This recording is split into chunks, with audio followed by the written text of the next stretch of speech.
Really glad to be here. Michael said no costumes this year, and I had to wear clothes, so I decided to do something a little fun. First off, this has kind of become known as the Phil Show. Today, it is not the Phil Show. Every person that you saw there on the slide helped with what we're going to be presenting here today. And as a matter of fact, you saw somebody external. Angus, where are you? Yo, you are my man, from Forest Grove. He actually got a little piece of this early on and helped us figure out whether it was going to be working. So what we're going to do today is something that started as a twinkle in someone's eye well over a year ago. So this is not something that is a marketing announcement. This is something that's for us, quite real. Now, let's just get started. I promised first to go through and do some buzzword debunking. The buzzwords of the day have to do with CI and CD. Now, I'm going to use my current favorite way of describing what happens in the process, and it is our cycle that we use, the data life cycle.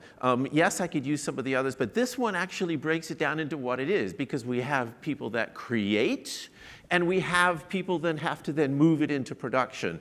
And the things you do for creation are different than the things you do for production. Now, let's take some of those buzzwords that are out there. We've got continuous integration.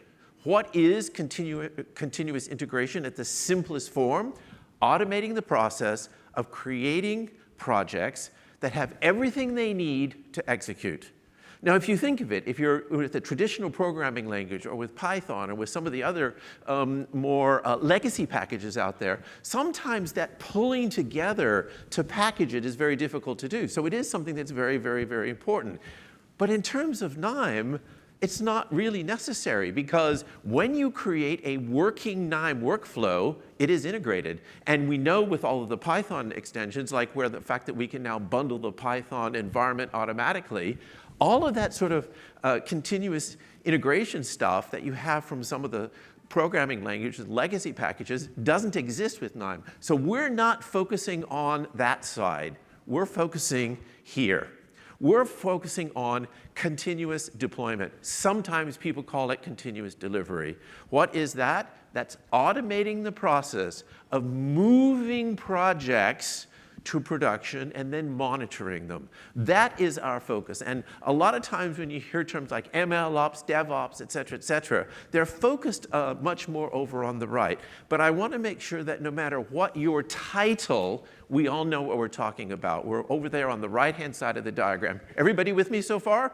Common understanding, common basis, because it's important for what we're going to do next. What we're doing is we're going to present you the Knime Continuous Deployment for Data Science Framework. And this is something solid. But to understand what's in that solid, I've got to go into just 2 more minutes of a little bit of background. Okay, when you talk about continuous deployment, whether with Knime or whether with anything, there's topics that have to be covered, and you can see them up there on the screen. The process, you want it well defined. You want to be able to manage the process, whatever the process is. We've got to be able to validate. We've got to be able to archive, backup, go back to an old version if we need to. We need to have security in there, because that's a very, very, very critical aspect of any continuous deployment. We've got to be able to monitor. We've got to be able to log everything that happens, everything that changes. So far, so good. So those are the traditional things that a continuous deployment has to do if you're doing it correct. And we are covering those with Knime. But here's where it gets really interesting. When you're talking about data science, and I don't care if it's a data analytics or an analyst or somebody who's got an ETL spreadsheet or somebody that's got complex models or simple models or somebody that's making some sort of decisioning, then there are extra things that you have to take care of. Because in our space, it's not just about does it work, but is it working the way it's supposed to, giving us the results that we expect. And for that, it means that we could possibly want to do extra things around validation. It's not just about the nodes and the code. It's more than that. It could be that we need to do more around monitoring. It's not just a question of is it working, but is it working the way we expect? The great example of that, how many of you flew to get here? I bet the plane was empty, wasn't it? Guess who's not monitoring their models at the moment to see if they're actually doing what the models are supposed to be doing? Just a great example. Logging. There may be extra things we need to capture because in the data science world, it's about what's happening to the data. And that huge topic of synchronization, going back to being able to connect the creation with the production in some sort of a simple way. And last but not least, there's a lot more triggering that has to go on behind the scenes, possibly, if you're going to do this. So these are the topics we have looked at when we were looking at developing a framework. We got lots of input from some of the customers. I'm looking forward to talking to some of the customers that gave us early input on this and seeing if we've nailed it on the head, but we think we've got a good thing. The last thing on the topic of what do you need, every single one of you wants to do this slightly differently. You want to go in and have different environments. Some want 3 environments, some want 5. Some want to name it this way, some want to do it that way. You want to execute differently, sometimes together, sometimes separately. And you also want to have things like additional storage. So we've tried to take care of all of those things in the framework. Now, one more theory slide, then I'm going to turn over and give you to Simon, who's going to give you the meat. And this is who does what. The funny thing is, all of the analysts talk about ML ops has to do everything. Well, there are some things that could be centralized, and it makes a lot of sense. You see the list up here. So somebody central could take care of a lot of those define and control topics, standards, capturing, ensuring backups, lots of those things. Yes, that could be done by a centralized function. But when we're talking about data science, when we're talking about analytics, when we're talking about something that's been specifically with the use case, there's a whole bunch of other topics where the individual that wrote the workflow needs to be involved in solving the other continuous deployment topics. What is the definition of a properly working workflow? Only the person that wrote the workflow can help define that. What about the synchronization of the two?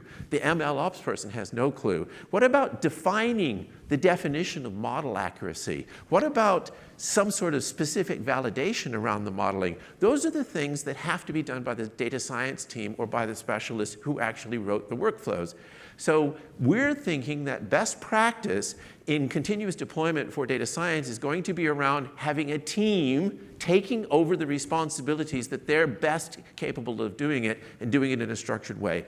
The Knime framework takes advantage of all of that. So have you heard enough theory? Do you want to see something real? Simon, it's all yours.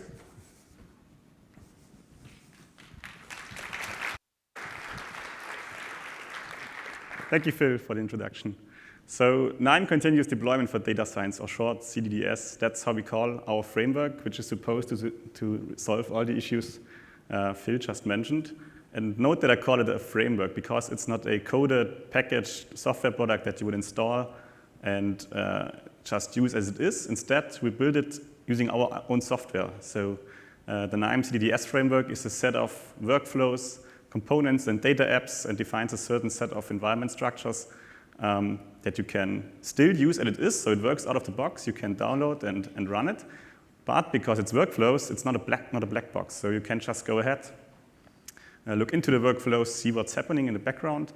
And of course, you can modify the workflows. You can extend it, change it to basically meet all the requirements that you or your organization has. And there are basically 2 ways to use the framework. So you can, of course, use it in Knime Business Hub, where it's immediately ready for production use. But we also have this, what we call a Knime desktop client. You can download it to your local analytics platform, and it works locally. So you can go ahead, try it out, learn the concepts, look into the workflow, and yeah, just play a little bit with it. And important to mention here is that I already said it's not like a ready, like a packaged software product that we would like to sell to you. It's really a free framework, accessible to everyone, and it's really meant to be open and used by anyone so that everyone has the chance to look into it and modify it however he needs it. So instead of going into each of the workflows in the framework to explain what it does and how it works, we actually built a set of data apps and these data apps, they're included in the framework. So if you download the framework, you can go ahead and start this, for example, here, this main menu data app. Here you can see, we call it main menu because you can see on the left side you have different buttons you can press. Each button will bring you to a different page. And on the top you see which page is currently active. Here you can see it's the loading page, which would be the first step. And this one allows you to actually load workflow projects into the framework. And on the right-hand side, you see this little user guide. Each page will have such a guide, so it tries to explain you what the page does, how to use it, so it really tries to be self-explanatory. And in this example, the user wants to load 3 different workflow projects into the framework. And yeah, what about you, Phil, explaining us the different use cases? Okay, what we've done is we've built different levels of sophistication into this. Level 1, every person in this audience is going to be interested in this. Everybody out there in the big wide web world is going to be interested as well, because it's all about validation. How do you take a workflow and get it validated? That's the #1 topic on people's heads. So this level 1, we figure everyone's going to be interested in. Here, I've actually chosen the validation data app to give the example to you. I'm going to choose one of them, and I'm going to submit it for validation. One of 2 things happen. Either it is successfully validated, in which case it's put into a queue so that it can be moved to production, or there's something that was identified that makes it invalid, which means it goes to a rejected queue and can be taken care of. But it's all interactive, all done there. Of course, when this one was successful, it can then go to the production queue. The production app, I can then call that up and say, okay, I bless it, it's time to move over. You can see what we're doing here is we're trying to give you the ability to see and actually play with every single piece of this here. Now, we're only going to show you one workflow, but that's important. It's this one. Yeah, so I already mentioned that the workflow consists of many workflows. And in this case, so what you've seen, Phil has selected one of the workflow projects and then selected press start validation. In this moment, what happens is that this validation controller workflow, we call it, is executed, and it's going to read in the workflow that is supposed to be validated. Then in this case, you can see in the left yellow box, it does 2 validations. First, it checks, does the workflow contain any outdated component? And the second check would be checking if there is any deprecated node in the workflow, because you might not want to have that in production. If both is not the case, the green branch at the top would be active. That means that the validation passes, and the workflow would be moved to the next stage, production stage. And we also write a proper log, like we would write a log to the database saying, for example, workflow XYZ passed validation and has been moved to production. However, if any of the validation fails, for example, there's a deprecated joiner node in the workflow, then the red branch at the bottom would be active. The workflows would then not be moved to production, but to a separate destination containing the failed workflows. And it will also, again, write a proper log like workflow XYZ failed validation because it contained the deprecated joiner node. And then you can go ahead, fix it, and run it again. And in the end, it feeds back that information to the data app so that it can display the result.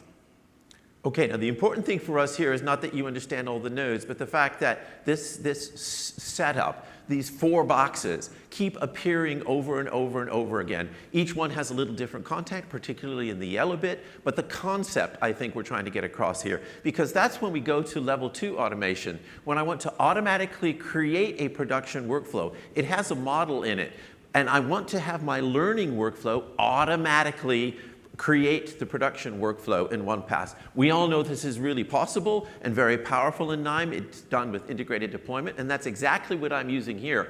I'm going to a creation workflow that has this built into it. I go through the first step, which automatically generates the production workflow from the creation or the learning workflow. And on success, it then moves it into the queue where it can be validated and moved on to production, just like you've seen before. But everybody's got the idea, right? It's this series of steps always done with a series of workflows.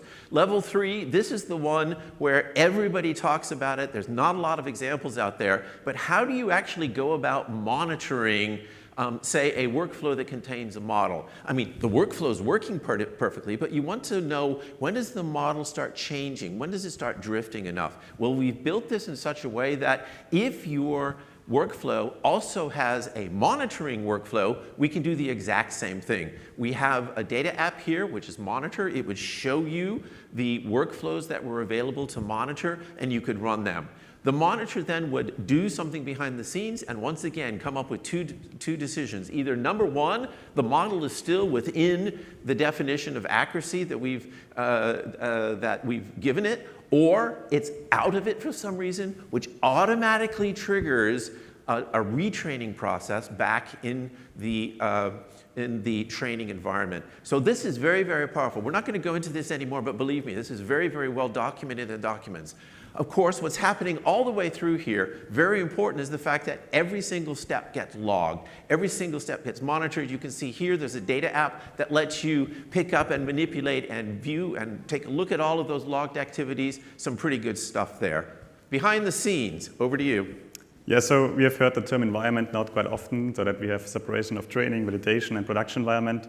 But if you look at the Knime Hub, this is as simply as an environment would map to a separate space. So we would have a training space, a validation space, and a production space. And you can see another one, administration space. It's just a space containing some additional workflows. But the really important spaces here are the training, validation, and production. And if you would, for example, look into the validation space, what it would contain is the validation controller, the workflow I've just shown before, the validation data app, which has been shown by Phil, and there's also validation trigger workflow.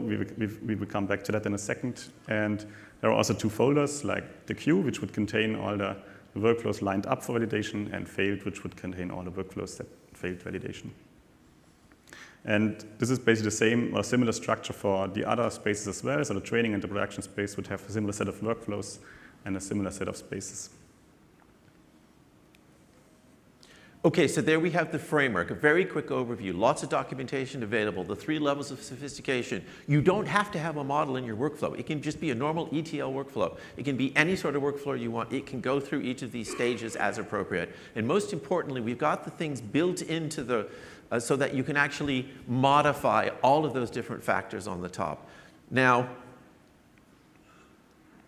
oh, I went backwards, didn't I? Let's go forward. Okay, what we're going to do very quickly is we're going to answer a whole bunch of questions very, very fast. We put these in the slides so that you can have them, but we know what most of the basic questions are. So very quickly, you're taking the first one, right? Yeah, so the first one would be like, I went a little bit too quick. So if you want to change one of the environment locations, so you have seen the 3 spaces before. But a good use case would, for example, be to separate the production space completely from the other spaces for security reasons. The Knime Business Hub would allow you to do so. And if you want to do so, you would simply need to change these orange nodes here at the top. They are basically defining the connection. So you would just use the proper space connection here, and then you're good to go. Okay, and because we're going to get short on time, what I'm going to do is I'm just going to go through and give you the topics and say, can I add additional validation? The answer is absolutely yes. It's just a Knime workflow. On to the next one. And the good point is we have seen a lot of Python workflows already around. Can I check the Python code that may be included in the Python snippet node? And that's a bit of a tricky one. So what we can do for sure, we can extract the code, surface it to you, but it's really dependent on what you actually want to check. So the validation of the code itself would be something you would need to do. But remember, we've learned today you can also write Knime Python nodes, which then would go through a separate Python CI/CD lifecycle. And when they are used in the workflows, they're already locked down and validated. Yeah. So that's the next one. The next one is backup to alternate storage. Could you do that? Absolutely. We get asked all the question, oh, but my storage of record is a GitHub storage, or oh, I have to put it in S3. No problem. You just go to this component, modify it, have the additional nodes in there so that you can back this up in any other place you want to go. Absolutely no problem. Yeah, same for logging. So by default, we log to a Postgres database, but of course, you could exchange the database with any database you have in your system you want to use. You could also change the events that actually logged. You could add more log details, more information. It's really up to you, just another component you would need to modify. And of course, can we modify the note? You know, people say, I don't want it to automatically retrain. I just want a notification. I want an email. I want something to happen. And of course, you can. You can go into this portion. Here, we're looking at the monitor control workflow, but you can just modify that as well. So absolutely no problem. Yeah, and a bit more advanced one. So right now we talked about free environments, training, validation, production. But what if you want, for example, add another one? Can I do that? And in the end, sure, you would just add another space in the business hub, and then you would modify the proper components again that move the workflows around so that they are moved to the correct space. And I will also take the last one. So we've seen the data apps that allow you a lot of interactivity with the workflows, but we also mentioned that you can automate this. And you can basically define which of the steps will be interactive and which will be automated. So in each space, we have the data app, which you can use for interactivity, but we also have this trigger workflows, which you could put on a schedule, and then would allow you to fully automate it. And as this is basically for each space separate, you could define on which steps should be automated and which one not. Okay, for the final slide, I want everybody to get their cameras out because it has a link where you can go find all of this stuff. And if you're out on the web world, you're going to want to get ready to do your screen capture because we know how this is. Everybody wants this link immediately. It's all available on the hub as of right now. Let me tell you, it comes in two versions. Number one, the PC environment. That's really there for downloading and immediately playing with it. It works. It fully works. Of course, it's on a PC, so you're not going to have the separate environments and things. But that way, you can download it and start using it individually. Knime Business Hub. It's there. It's with Business Hub. We can talk to us. And oh, by the way, a couple of you who already have Knime Server, you're going to ask the question, can this work on Knime Server? Yes, absolutely. But what we're going to try to do is convince you that it's worth your while to actually do it on Knime Business Hub instead. But technically, you could take it and put it there as well for some of you who are going to need to walk through some things. Most importantly, though, you can download it right now and start playing with the PC. We look forward to taking questions. We've got a couple of minutes for questions now. And then afterwards, we're going to be around all evening and would love to talk to you about this. Once again, thank you to all the Knimers and the non-Knimer who actually helped us get all this up and running. Thank you all very much.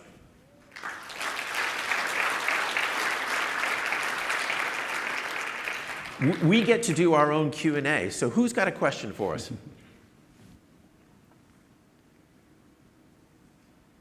No questions. Stunned to silence. Any questions out there? Is there anything coming in from Dean? Yes, absolutely. So thank you. That was really it's fascinating. I've got a lot more questions to ask you later on. But the first question is, when you're talking about moving a workflow from learning, from training to production, does that include identifying which branches of your workflow are unused, prune them away to consolidate exactly what you use in production? Not by default. Okay. Is that even possible? Yes, because you'd see which path, when you've got your output, you'd see what paths are actually traversed. Yeah, let me tell you some of the validation we know we can do. We can go, we can go out and we can say what nodes are in there. We can go out and say, is there a blacklist of nodes? Are there write nodes because people are writing data out that they shouldn't be writing out? Can we go in and can we say what data sources are being used? Can we go in and say there's all the stuff that's buried in the workflow. I haven't seen any examples where we're then going in and manually, automatically trimming away stuff that's not there. But the interesting, actually though, let's have a conversation about that one. Please. Okay, yeah. But have a question. And I will use this right away. Dean, we have an answer for that one. Integrated deployment does that actually. If you set it properly, it will take out the branches that you don't need. Yes. So it doesn't happen in the validation, but it happens in the integrated deployment step when you actually create the production workflow. Yeah. Time for another question? Another question coming on here? Over here, there's a question over here. Yes. We'll run with the microphone. That way everybody out in the virtual world can hear your question as well. Does the monitoring also record, say if your workflow has some exposed parameters that the user can change? maybe you have a pull-down list, and which choice is the most popular? And then ideally, could you then make the most popular choice the default choice or something like that? Well, that's of course the next step, but do you record usage and then usage with their preferred configuration? No, we're not evaluating the usage, but remember with things like Workflow Coach, if you've got Knime Business Hub or Knime Server installed internally and you've got the Workflow Coach turned on, that would be gathering the statistics of what nodes people want to use, et cetera, et cetera. Well, what I have seen are people that go through and make recommendations. So what they say, for example, to auditors is, we want to make sure that you use these two components in all of your workflows because we know that for this it works the best. We could catch on the validation stage whether those correct components were there. So this is more of a catching mechanism. It's not, it's not trying to automatically decide whether a workflow was written correctly or was it the most efficient. But it can catch lots of things. As a matter of fact, there's a question here from the crowd. Are there detailed reports that can be generated to support the audit of validation? Absolutely. Already on the hub, there's a lot of examples already there of what you can do. Remember, a Knime workflow is stored in a format, at the moment it's XML, that has absolutely everything about the workflow there. The data sources, what happened to them, what nodes, what connections, what settings were made, et cetera, et cetera. And already on the Community Hub, we've got a whole series of examples showing how you can extract that data. You could take any of those programs and modify them for your needs and hook them into as a component within the framework for validation. Was that interesting? Okay.